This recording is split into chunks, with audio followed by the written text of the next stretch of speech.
Hi, I'm Sharon Bell with the Baynet, and with me today is Matt Morgan. He is with the General Assembly, State of Maryland, House of Delegates, District 29A.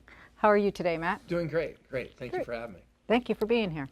So with your campaign this year, some of the issues that you have been talking about, you have your 3 key points: quality of life, opportunities, and lower taxes. Correct. Would you like to talk to us a little bit, particularly, let's talk about lower taxes. Everybody wants lower taxes. We definitely need lower taxes. It's interesting. 4 years ago when I ran for office, I was going around, I literally door knocked thousands of houses. I'm sure. Thousands. And everybody was talking about leaving the state. And normally it was, the reason they were given it was because of high taxes. 43 taxes from the O'Malley administration. Led to 8,000 businesses closing and lost 100,000 jobs, and people were just sick of it. Right. And we've turned Maryland around. We passed 4 balanced budgets without any tax increases, yet record funding for education. And what that has done is, we've kind of gotten off the backs of businesses. We stopped raking them over the coals, and we've been rewarded with them hiring more people. Instead of losing 100,000 jobs, we've gained 130,000 jobs. And for the first time in Maryland history, we've had over 3 million people working. And what does that mean? It means more revenue coming in for the government. And I have to report that, we closed out fiscal year 2018 at the end of August, and Maryland reported a $504 million surplus. That's incredible. So it was only 4 years ago we were talking about billion-dollar structural deficits, and now we actually have a $500 million surplus. So now it's time to finish the statement. We ran on jobs, spending, and taxes. It's time to make Maryland retirement friendly. Having a tax policy that honestly forces people to leave when they're when they're needing their friends and family the most doesn't make a lot of sense. Is there anything in the works right now that would reduce our taxes? Well, last year I turned in a bill that would seem to be pretty popular. We've made good headway with military retirees and first responders. We gave them a $15,000 exemption for their taxes. I had a bill in last year that would exempt everyone to the same requirement of $15,000. But honestly, what we need to be focused on right now is exempting all retirement taxes. It would be somewhere close to $1 billion. But as I said, we've got a way to significantly do that right now with a significant surplus. And the remainder could easily be phased in over an amount of years. Is there any chance with the state potentially not taxing Social Security or 401k retirements? Well, the 401k retirement is a big deal because, that's money people have saved for themselves. Right. And we need to put that on par with other retirements. So I think there is a chance for some movement on this coming forward in the General Assembly. Now, this is a choice the voters are going to make. There's been a governor candidate out there, talking about a lot of free giveaways. And then we have Governor Hogan, who has endorsed me, that I gladly support, that has really lived up to voters' responsibility and made government more efficient, more responsible with taxpayer money. So I'm hopeful to get stuff like this being done. He gave a great speech in front of Leisure World up in Montgomery County, no more than probably a month ago, and talked about making Maryland more retirement friendly and exempting taxes. So I think it's a place that if we're going to be competitive in years to come and keep retirees here, it's something we have to do. Right. Not just a necessity. And as we are aging, Yes. Our population is aging as well. So we definitely want to keep our residents here. No doubt. With everything that's going on, what do you really think is the big economic issues up in Annapolis this upcoming year? Well, there's some bills that we're talking about during this election period, and the good thing about an election is a catalyst for, years to come. So it's our chance to share our vision, our solutions for the future. Right. It's also for the other side of the bill to do the same thing. And some of the negative stuff I see where I think would be detrimental to the economy is, the minimum wage increase, a forced Section 8 expansion, and also a tax on healthcare. I think each of those have their own problems. So what do you mean by tax on healthcare? Fall under a law of unintended consequences. So under the federal government, they had a pretty unsuccessful plan, I would think, of forcing people to have an individual mandate. Maryland is looking at implementing some type of individual mandate. This year we diverted what I would say a really big crisis in the individual market. Individual insurance companies were paying a tax to the federal government, and that tax got transferred or diverted, I guess, to a state tax, and we created what they call a reinsurance fund. Now, I was just on a conference call with the insurance administration yesterday, and the good news is that rates for this year look like they'll be going down about 14%. Income tax rates? No. Oh. Health insurance. Oh, health insurance rate. Health Oh, well, insurance hey, rates. even a 14% health insurance rate, that would be Well, awesome. And Decrease. yeah, and that's a good thing. And then we're talking only in the individual market, which is majority Ah. of the problems. Yeah. But any decrease in that it's been would be appreciative, because it's been a double-digit increase for the last 4 or 5 Well- years.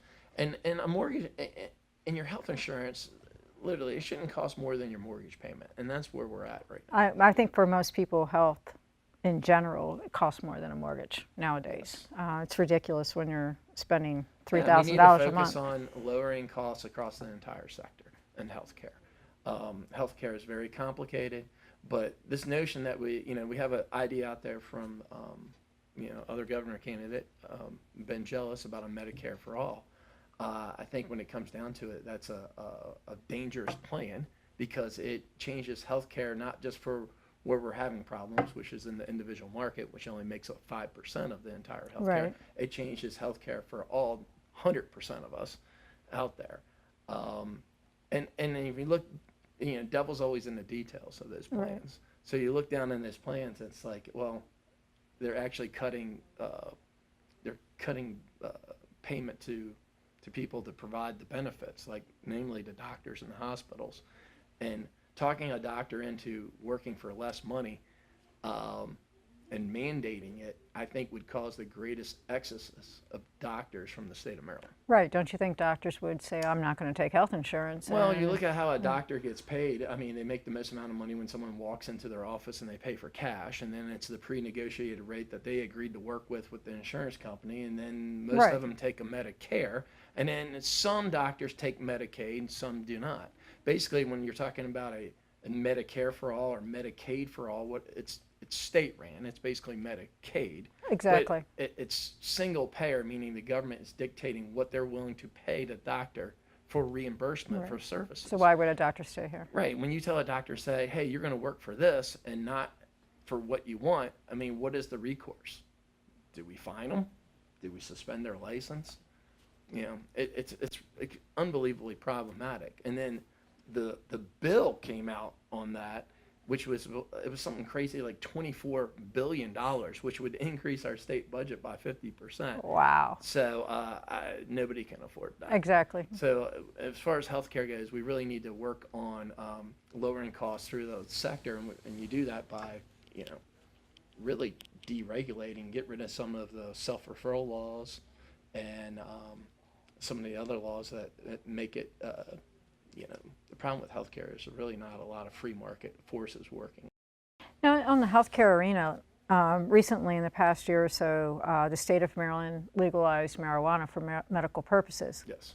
And from talking with some of the dispensaries, and also some of the doctors who actually refer people to the dispensaries, one of the biggest things that they are finding out, since it has been legalized, is no one can afford it. So even like patients who who have a legal prescription, they're still buying it on the street because they can get it for 50% cheaper.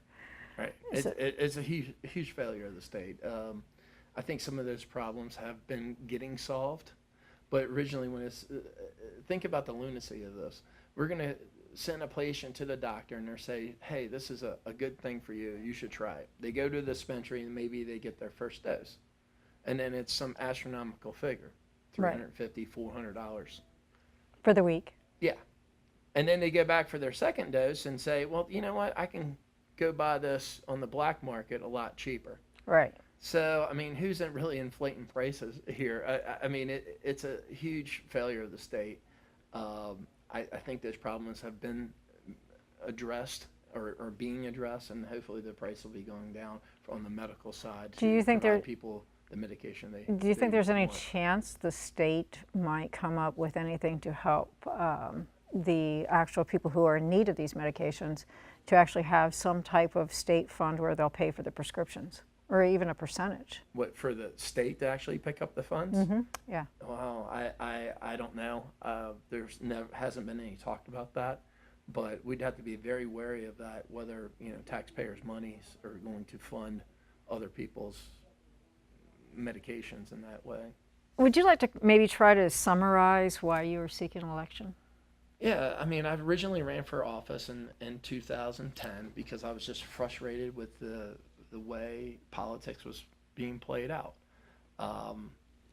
and wanted to have a more of a voice and speak up against things that I thought were good and bad. And I think we've been extremely successful the last 4 years at changing Maryland for the better. Working alongside Governor Larry Hogan, we've changed Maryland from a tax and spend state to a state that's one of the growing jobs at one of the fastest in the regions. We've stopped bad legislation like making Maryland a sanctuary state for criminal illegal aliens. We've passed good legislation, and I just really look forward to continue to do that and working in the role Great. for the better St. Mary's County. Wonderful. Is there anything else that you would like to tell our viewers? Yeah, come out and vote November 6th this year. Absolutely, let your voices be heard. Like I said, every election is a catalyst for the ideas and the solutions and the visions for the year to come. So it's our chance to come out and tell us what we've done good, and hopefully the voters will reward us with another 4 years. Great.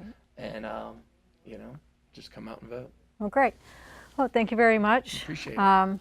Again, I'm Sharon Bell with the Bayonet, and this is Matt Morgan, General Assembly, House of Delegates, District 29A. If you're not familiar with 29A, just so everybody knows, it is the north end of St. Mary's County. If you have any questions, you can email elections@thebayonet.com. Thanks for joining us today. Don't forget to get out and vote.